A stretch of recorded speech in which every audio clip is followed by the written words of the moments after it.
आज मैं तुम लोगों को फ्री फायर के हर एक स्टाइल की ड्रैग टेक्निक सिखाने वाला हूँ, जिसे हर एक बड़े बड़े प्लेयर्स यूज तो करते हैं बट बताता कोई नहीं।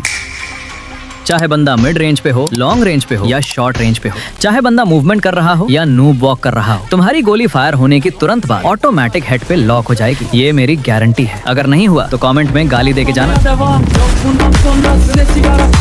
Uçuyor yıldızlara müptezel bayan. Sesler Adana, zirveden selam. Durmak yok omi, patlamaya devam. Yok bundan sonra ses kara filan. Uçuyor yıldızlara müptezel bayan. Harmanel, baba nerede çarşafım? Gördüğüm bu paketler benim dermanım. Hoppa yavaşça açıldı fermanım. Panel users, hackers, सेंसी sellers, इन सब के बीच रहते हुए भी मैं एक छोटी सी उम्मीद लेकर तुम लोगों के बीच आया हूँ, ताकि तुम्हें कोई अच्छे से गाइड कर सके। एक एवरेज प्लेयर से प्रो प्लेयर बनने के लिए जो स्टेप्स लेना पड़ता है वो और कोई नहीं बताता, बट मैं हूँ जो तुम लोगों को बेसिक से लेकर एडवांस तक सारी टिप्स एंड ट्रिक्स देता रहेगा। सबसे पहले बात करते हैं एम प्लेसमेंट की, जिसको लेकर हर बंदा कंफ्यूज रहता है कि एम व्हाइट रखना चाहिए या रेड। देखो, ये व्हाइट रेड वाले चक्कर में मत पड़ो, सीधा सिंपल भाषा में समझ लो। जब बंदा लॉन्ग रेंज पे हो, एम उसकी बॉडी पे रखने की ट्राई करो। जब बंदा मिड रेंज पे हो, एम चेस्ट के आसपास रखने की ट्राई करो। और जब बंदा बिल्कुल शॉर्ट रेंज पे हो, एम हेड के आसपास रखने की ट्राई करो। ट्राई करने को इसलिए बोल रहा हूँ क्योंकि मुझे भी पता है और तुम्हें भी पता है, जब फाइट होती है तो कोई भी खड़ा नहीं रहता, दोनों तरफ मूवमेंट चल रही होती है, जिसके कारण परफेक्ट तरीके से एम प्लेसमेंट नहीं हो पाता। लेकिन इसके लिए भी मेरे पास एक सॉल्यूशन है। क्या?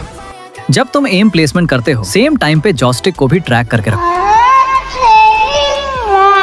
और इसको भी ट्रैक करने का एक सही तरीका है। एनिमी जिस डायरेक्शन में मूव कर रहा है, जॉयस्टिक को भी उसी डायरेक्शन में ट्रैक करो। एनिमी लेफ्ट जा रहा है, जॉयस्टिक लेफ्ट। एनिमी राइट जा रहा है, जॉयस्टिक राइट। इससे तुम्हारा एम और कैरेक्टर एक पल के लिए स्टेबल हो जाता है, जिसके कारण हेडशॉट लगने के चांसेस और भी ज्यादा बढ़ जाते हैं। बट अगर तुम्हें ड्रैग स्टाइल की कुछ सीक्रेट टेक्निक्स के बारे में ही नहीं पता, तो जितना मर्जी एम प्लेसमेंट कर लो, हेडशॉट तुम्हारा फिर भी नहीं लगने वाला। खाओ माँ कसम।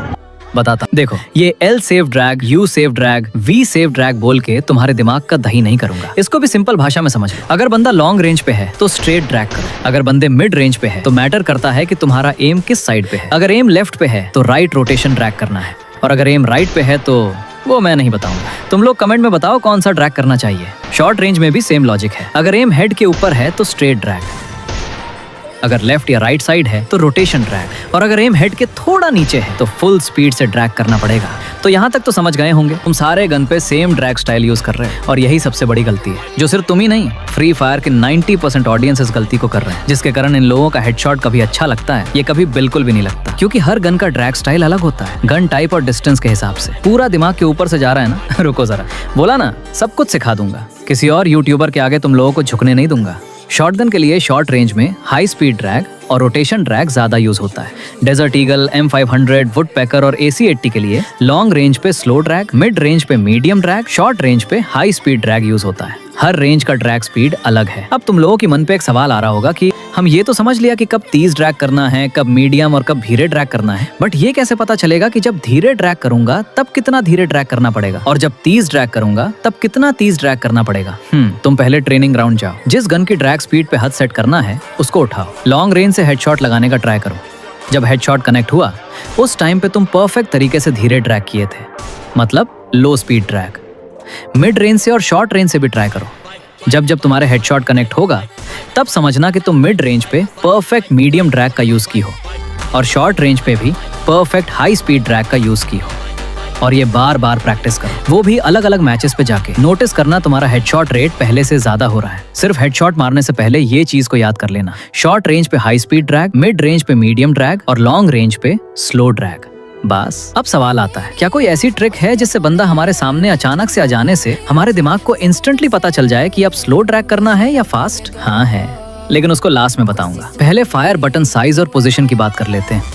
फायर बटन का साइज अपने थंब के हिसाब से रखो, लेकिन अगर एग्जैक्ट नंबर बोलूं तो 25 से 45 के बीच रख सकते हो। और अगर HUD पे हाथ सेट हो गया है तो पोजीशन बार बार मत बदलो।